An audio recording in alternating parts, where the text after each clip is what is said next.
Hey dear student, welcome back to our YouTube channel Learners Square। तो चलिए शुरू करते हैं आज का अपना टॉपिक। करते हैं सिंगुलरिटीज पढ़ना बेसिकली हमें यहाँ पे। और सिंगुलरिटीज को पढ़ने के लिए जिन भी चीज़ों की ज़रूरत पड़ेगी पहले वो समझ लेते हैं। तो सबसे पहले समझते हैं zero of an analytic function क्या होता है। तो जीरो का मतलब वही होता है जो हमने अभी तक पढ़ा हुआ है। जैसे आपने पढ़ा था पॉलिनोमियल, है ना। पॉलिनोमियल 9th 10th इन सब में पढ़ते हैं। तो वहाँ पे हम क्या पढ़ते हैं, जैसे पी ऑफ एक्स कोई पॉलिनोमियल है, इसकी वैल्यू जो भी कुछ हो, अगर हम एक्स की जगह पे कोई वैल्यू ए रख दे और इस पे पॉलिनोमियल की वैल्यू जीरो हो जाती है तो हम क्या बोलते हैं, एक्स इक्वल्स टू ए इस पॉलिनोमियल का जीरो है। ठीक है। सेम थिंग यहाँ पे है कि अगर हमारे पास कोई एनालिटिक फंक्शन हो और अगर वो किसी पॉइंट पे उसकी वैल्यू हो जाती है जीरो। ठीक है। A zero of n A zero of an analytic function fz is a value of z such that fz equals to zero। आगे बात समझ में कि यानी कि z की ऐसी कोई वैल्यू हो जिसपे फंक्शन की वैल्यू क्या हो जाए, जीरो हो जाए, तो उसे क्या बोलते हैं, उस एनालिटिक फंक्शन का जीरो बोलते हैं। अब मान लो fz कोई एनालिटिक फंक्शन है किसी डोमेन d में और z इक्वल्स टू जीरो कोई कोई भी पॉइंट है इसी डोमेन में। फिर क्या करते हैं, अगर एफ जेड है कोई एनालिटिक फंक्शन तो एफ जेड को हम टेलर सीरीज के अबाउट अकॉर्डिंग जो है इस तरीके से एक्सप्रेस कर सकते हैं, जहाँ पे ए एन की वैल्यू क्या होगी, फंक्शन का nth derivative eight the point A upon में n का फैक्टोरियल। ठीक है, यानी कि एफ जेड इक्वल्स टू क्या आ जाएगा, summation N equals to zero to infinity A N Z minus A to the power N. इसे इक्वेशन नंबर 1 मान लो और आगे चल देते हैं। आगे चलते हैं तो मान लो अगर ऐसी कोई कंडीशन मिल जाए हमें जहाँ पे a zero a one a two and so on a m minus one ये सभी के सभी जीरो है लेकिन ए एम जीरो के इक्वल नहीं है। शो दैट इस तरीके से है कि फंक्शन के डेरिवेटिव की वैल्यू भी जीरो हो रही है। कहाँ पे, एफ ए जीरो हो जाता है, एफ ए डैश जीरो हो जाता है, F A dual dash zero हो जाता है। ऐसे करते करते एफ का एम माइनस वनथ डेरिवेटिव जो है ये जीरो हो जाता है लेकिन एमएथ डेरिवेटिव जीरो नहीं होता है। और अगर नहीं होता है तो हमारे पास यहाँ पे ये जो फंक्शन है, हमारे पास ये जो फंक्शन है F of Z equals to जहाँ पे जीरो से लेके इन्फिनिटी तक समेशन चल रहा है, ये क्या हो जाएगा, देखो m माइनस वन तक तो सारी वैल्यूज जीरो चल रही हैं तो ये समेशन कहाँ से स्टार्ट हो जाएगा, n इक्वल्स टू m से स्टार्ट हो जाएगा। ठीक है।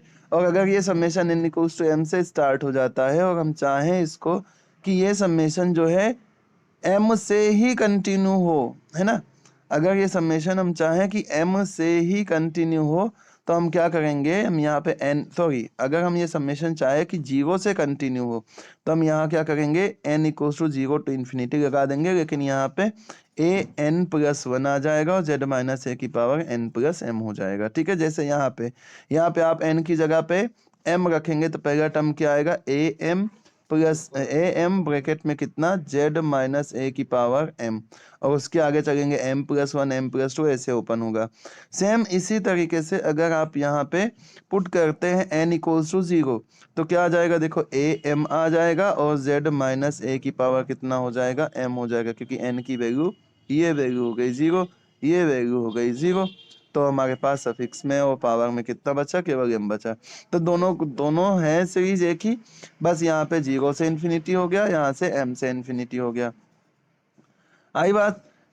इसके आगे चलते हैं, हम इसके आगे चलते हैं तो एक काम करते हैं, जब हम इसमें देखो समेशन में जो सारी चीजें हैं वो समेशन हमारा चल रहा है किसके रिस्पेक्ट में, समेशन चल रहा है एन के रिस्पेक्ट में।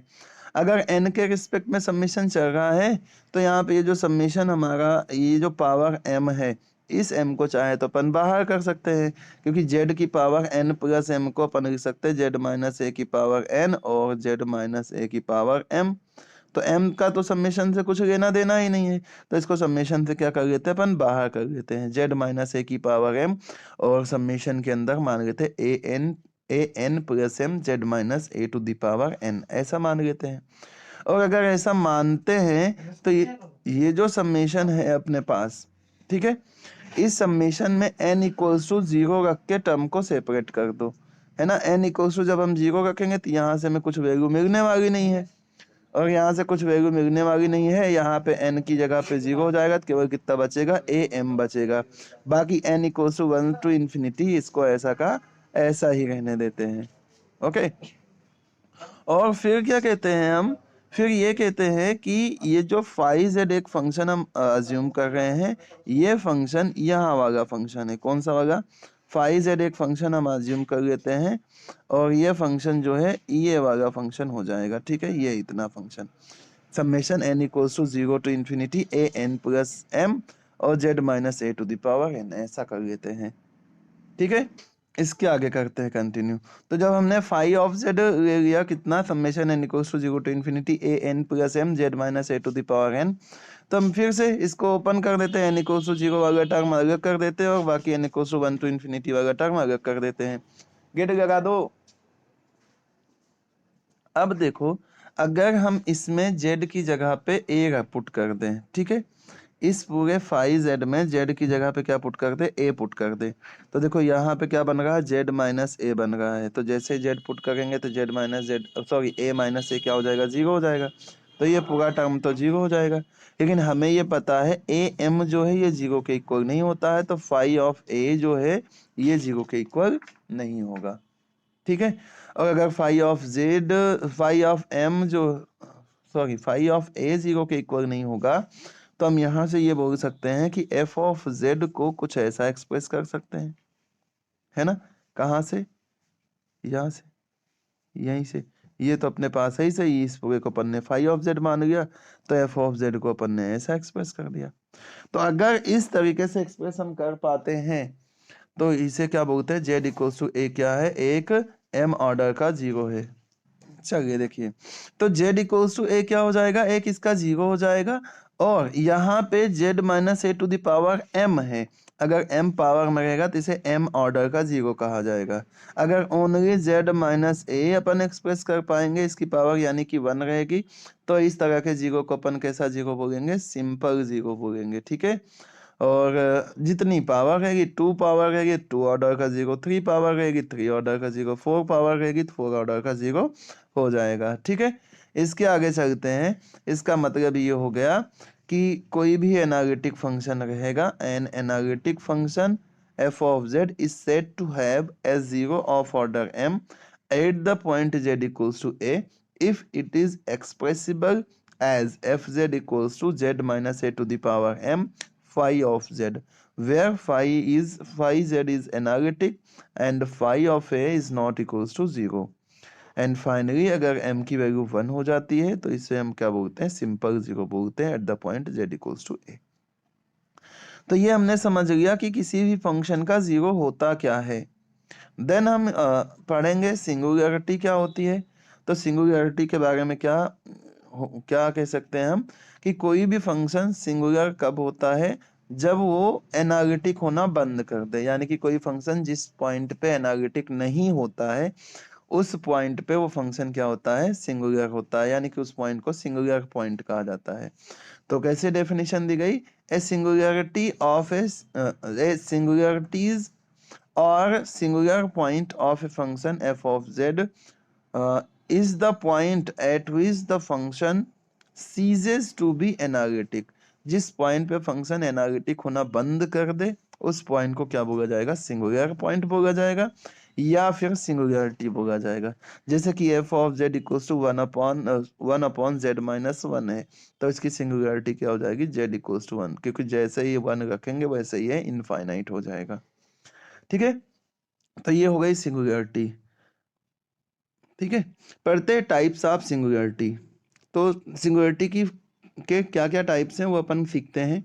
जो फर्स्ट टाइप है वो है आइसोलेटेड सिंगुलरिटी, और ये क्या कहता है कोई point z equals to a, ये आइसोलेटेड सिंगुलरिटी कहलाएगा फंक्शन का। अगर पहली कंडीशन तो सिंगुलरिटी तभी एग्जिस्ट करेगी जब क्या हो, वो एनालिटिक ना हो उस पॉइंट पे, ना। ये चीज बिल्कुल ध्यान रखना है कि कोई फंक्शन सिंगुलर कब होगा, जब क्या हो, उस पॉइंट पे वो फंक्शन एनालिटिक ना हो। और एनालिटिक ना होने का मतलब क्या हो गया, उस फंक्शन का डेरिवेटिव एग्जिस्ट ना करता हो, उसका हम डिफरेंशिएशन ना कर पा रहे हो उस पॉइंट पे, तो देन एफ जेड क्या हो, एनालिटिक हो उसके डिलीटेड नेबरहुड में, if there exist a neighbourhood of Z equals to a containing no other singularity.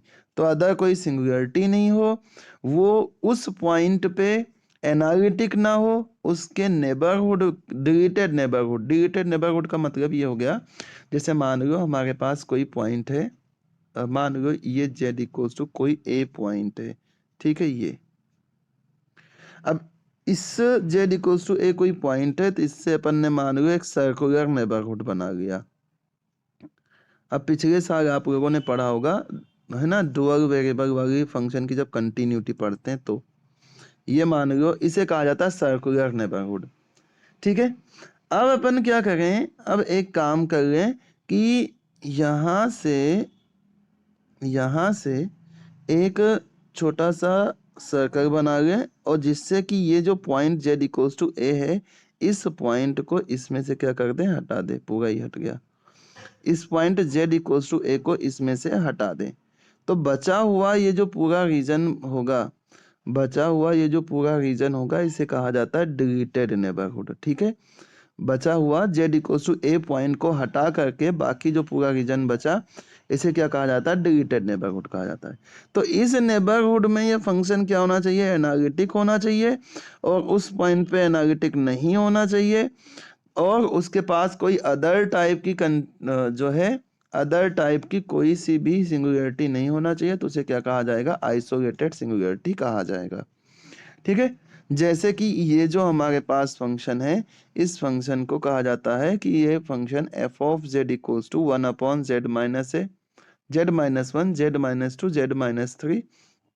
इसके पास 3 आइसोलेटेड सिंगुलरिटीज हैं, एक जेड इक्वल्स टू 1 पे, जेड इक्वल्स टू 2 पे, जेड इक्वल्स टू 3 पे। और अगर कोई फंक्शन के पास आइसोलेटेड सिंगुलरिटी नहीं होता है, तो उसे कहा जाता है नॉन आइसोलेटेड सिंगुलरिटी, यानी कि उस फंक्शन के पास नॉन आइसोलेटेड सिंगुलरिटी है। नेक्स्ट चलते हैं, पढ़ते हैं principal part of a function.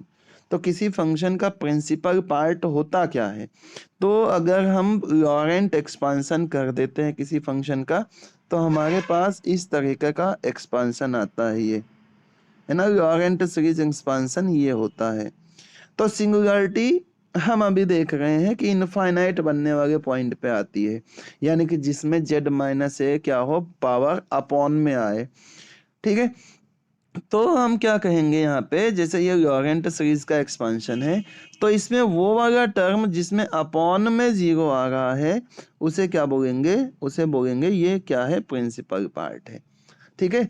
यहाँ पे z माइनस ए की पावर माइनस एन है, तो इस वाले टर्म को क्या बोलेंगे, ये क्या है, प्रिंसिपल पार्ट है फंक्शन एफ ऑफ जेड का, ओके। और आगे की जो भी सिंगुलरिटीज हैं वो इसी के बेसिस पे होंगे डिसाइड।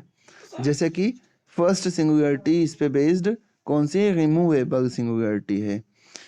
अब रिमूवेबल सिंगुलरिटी किसे बोलते हैं, कोई सिंगुलरिटी इस तरह के हो कि जो प्रिंसिपल पार्ट है वो हो ही ना, है ना, यानी कि z माइनस ए की पावर माइनस एन वाला टर्म पूरा का पूरा गायब हो जाए। If principal part of expansion of f of z contains no term, then the singularity at z equals to a is called removable singularity, ठीक है। बी एन की वैल्यू 0 हो गई, और बी एन की वैल्यू 0 रहेगी, तो जो हमारे पास फंक्शन का एक्सपांशन आएगा वो क्या आएगा, summation N equals to 0 to infinity A N Z minus A to the power n आएगा, ठीक है। बी एन वाला टर्म पूरा का पूरा गायब हो गया। तो इसका मतलब ये हो गया कि a singularity at z equals to a is called removable singularity of f of z if z limit z tends to a z minus a f of z exist finitely। तो अगर ये लिमिट एग्जिस्ट कर रही होगी तो हम उसे क्या बोलेंगे, ये जो है रिमूवेबल सिंगुलरिटी है, ओके। तो ये ध्यान रखेंगे, कभी रिमूवेबल सिंगुलरिटी ध्यान पता करने के लिए भूलेगा तो इस लिमिट को अपन पता करेंगे, और ये लिमिट अगर एग्जिस्ट करती है तो उसके पास रिमूवेबल सिंगुलरिटी होगी। नेक्स्ट चलते हैं, अगला जो टाइप का इसकी सिंगुलरिटी है वो है पोल। अब पोल क्या होता है? अगर बी एन के पास फाइनाइट नंबर ऑफ टर्म हो, ठीक है, यानी कि जो हमारा फंक्शन एफ ऑफ जेड है उसका जो प्रिंसिपल पार्ट होगा उसके पास जो है फाइनाइट नंबर ऑफ टर्म्स हो, प्रिंसिपल पार्ट के पास फाइनाइट नंबर ऑफ टर्म्स हो, मान लेते हैं ये एम टर्म है, तो हम कहेंगे कि z equals to a point पर फंक्शन के पास m ऑर्डर का पोल है, ठीक है। अगर क्या होगा? अगर प्रिंसिपल पार्ट के पास फाइनाइट नंबर ऑफ टर्म्स रहेंगे, यानी कि बी एन के फाइनाइट नंबर ऑफ टर्म्स रहेंगे, तो उसे क्या कहा जाएगा? उसे कहा जाएगा पोल। और अगर ये कितने टर्म रहेंगे? एम टर्म रहेंगे, तो हम इसे बोलेंगे एम ऑर्डर का पोल बोलेंगे। यहाँ पे अपन ऐसा बोल सकते हैं कि B1 इक्वल्स टू 0 रहेगा, B2 इक्वल्स टू 0 रहेगा, B3 इक्वल्स टू 0 रहेगा, ऐसे करते करते करते करते Bn-1 तक ये सारी चीज़ें क्या रहेंगी? 0 रहेंगी, ठीक है। और उसके बाद के सारे नंबर्स जो रहेंगे Bn के वो 0 के इक्वल नहीं रहेंगे, ठीक है। Bm और Bm ये सभी 0 के 0 रहेंगे, तो हम कहेंगे इस तरह का जो इस तरह की जो सिंगुलरिटी होगी वो क्या होगी? इसे कहा जाएगा पोल। और जितने भी टर्म 0 होंगे उसे उतने ऑर्डर का पोल हम बोलेंगे। तो इसका मतलब ये हो गया कि बी एन की वैल्यू m से बड़े हर एक नंबर n के लिए क्या होगी? 0 के इक्वल होगी, ठीक है।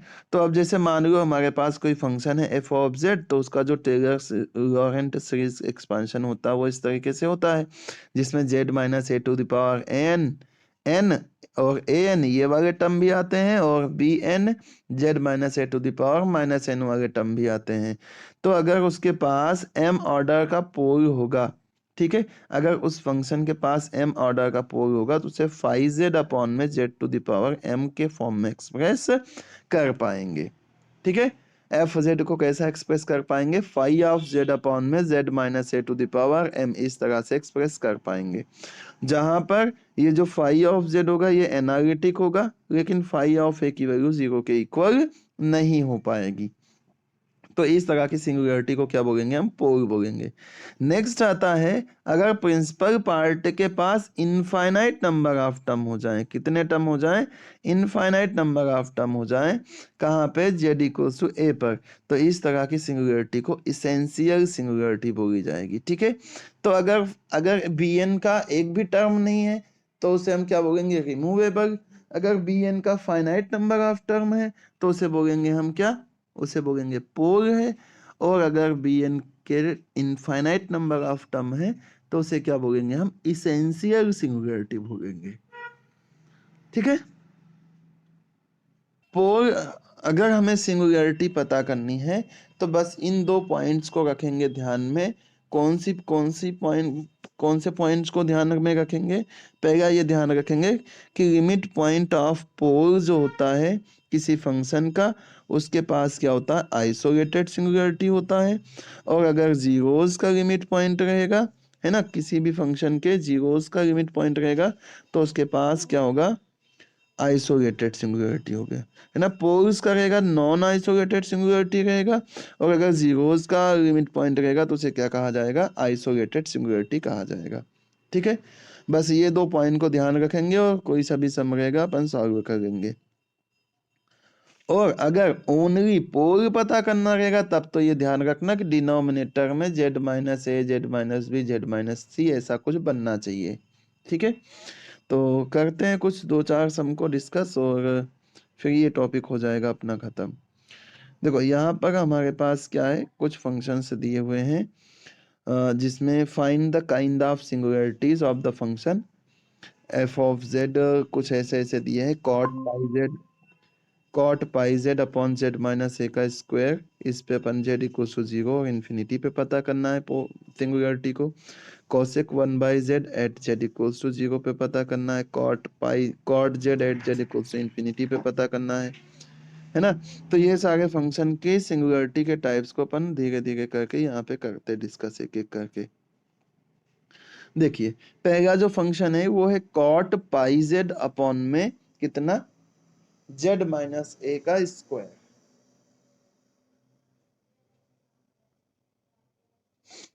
कॉट पाई जेड अपॉन में जेड माइनस ए का स्क्वायर है। तो अपन क्या कर सकते हैं यहाँ पे, कॉट थीटा जो होता है, कॉट थीटा को अपन कैसा लिख सकते हैं, कॉस अपॉन में साइन लिख सकते हैं। और अगर कॉस अपॉन में साइन लिख सकते हैं तो हमारे पास ये फंक्शन आ जाएगा कॉस पाई जेड अपॉन में साइन पाई जेड और जेड माइनस ए। तो हमने ये बात करी थी जब हमारे पास पोल हो या हमें सिंगुलरिटी पता करना हो या प्रिंसिपल पार्ट को एक्सप्रेस करा था अपन ने, तो अपन ने यही बात करी थी कि एफ ऑफ जेड को हम कुछ ऐसा लिख पाए, है ना, जेड माइनस ए की पावर एन एम, है ना, वो जीरोज में इंटू फाई ऑफ जेड। और पोल पता करने गए तो हमने कहा कि इसको फाई ऑफ जेड अपॉन में जेड माइनस ए की पावर एम, ऐसा कुछ एक्सप्रेस कर पाए। तो ऐसा कुछ करेंगे जहाँ पे ये फाई जेड दोनों ही कंडीशन में जो फाई जेड आ रहा है ये क्या होना चाहिए, ये नॉन जीरो होना चाहिए। तो हम फंक्शन को कुछ ऐसा ही एक्सप्रेस करेंगे कि फंक्शन जो फाई जेड हमें मिले वो नॉन जीरो हो।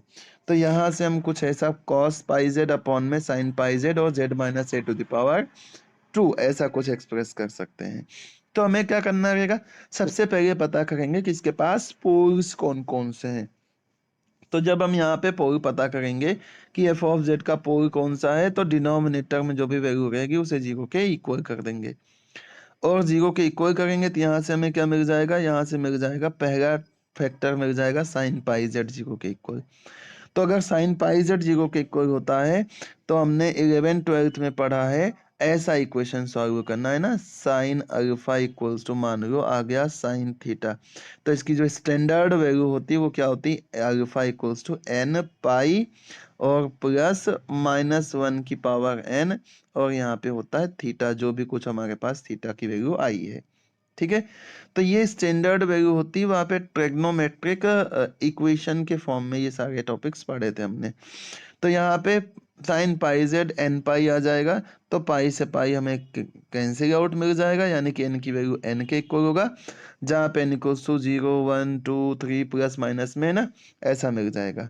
तो अब यहाँ से जेड इक्वल्स टू इन्फिनिटी की बात करेंगे, तो जेड इक्वल्स टू इन्फिनिटी जो है इस साइन पाई जेड का क्या होगा, एक लिमिट पॉइंट होगा।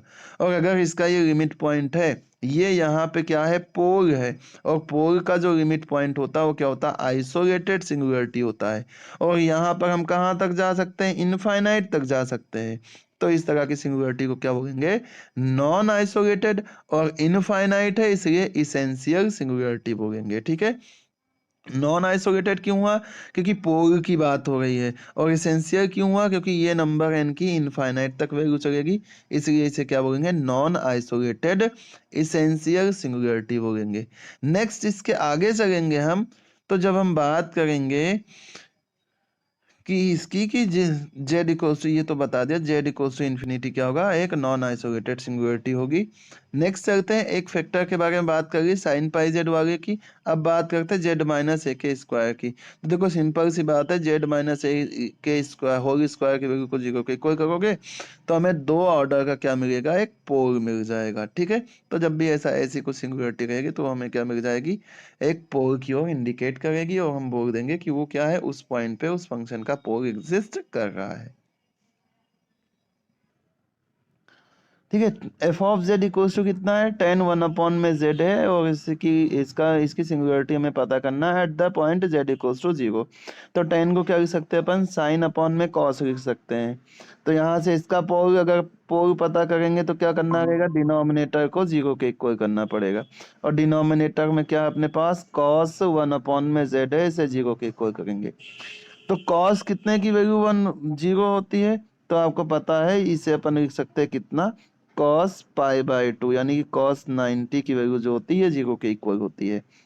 यानी कि इसकी जो स्टैंडर्ड वैल्यू, कॉस की जो स्टैंडर्ड वैल्यू चलती है वो कैसी चलती है, 2n पाई प्लस माइनस में थीटा, इस तरीके से चलती है। तो हमारे पास यहाँ से 1/z की वैल्यू कितनी आ जाएगी, 2n pi plus minus pi by 2, और इसको एलसीएम लेके सॉल्व करोगे तो क्या आ जाएगा, 2 का इधर मल्टीप्लाई, तो 2 2 जा 4 n, और पाई को कर लेते हैं कॉमन, तो प्लस माइनस दोनों है ना, 1/, में कितना हो जाएगा, 2 हो जाएगा। अगर यहाँ से हम z की वैल्यू को पता करेंगे तो हमारे पास z की वैल्यू कितनी आ जाएगी, हमारे पास z की वैल्यू आ जाएगी कितनी, 2/4n+-1 पाई। अब z इक्वल्स टू 0 यहाँ पे पुट कर देंगे तो हमारे पास z इक्वल्स टू 0 क्या हो जाएगा, इस z की एक वैल्यू, एक वो क्या हो जाएगा, लिमिट पॉइंट हो जाएगा। ठीक है, और अगर ये लिमिट पॉइंट है तो हमने पता क्या करा, यहाँ पे हमें पोल पता करा है, तो पोल का जो लिमिट पॉइंट होता है वो क्या होता है, आइसोलेटेड सिंगुलरिटी होती है। तो यहाँ पे भी n की वैल्यू अपन इनफाइनाइट तक टेंड करा सकते हैं, तो इसका मतलब क्या हो जाएगा, ये भी एक आइसोलेटेड इसेंशियल सिंगुलरिटी हो जाएगी। ठीक है, तो ऐसे कोई सा भी सम हो उसमें हमें क्या करेंगे, पहले पोल पता करने के लिए डिनोमिनेटर में जो वैल्यू आ रही होगी उसे 0 के इक्वल कर देंगे, और फिर हम लिमिट पॉइंट देखेंगे कि लिमिट पॉइंट वो है कि नहीं है, और अगर लिमिट पॉइंट हो जाएगा तो हम कहेंगे कि वो क्या है, आइसोलेटेड है। पोल्स का रहेगा तो आइसोलेटेड इसेंशियल, अगर इनफाइनाइट टर्म है तो इसेंशियल हो जाएगा, और अगर इनफाइनाइट टर्म नहीं है तो उसे क्या बोलेंगे, केवल नॉन आइसोलेटेड बोलेंगे। और अगर जीरोस की बात रहेगी तो वहां पे क्या हो जाएगा, केवल और केवल कौन सी बोली थी मैंने, आइसोलेटेड सिंगुलरिटी हो जाएगी। ठीक है, तो ठीक है।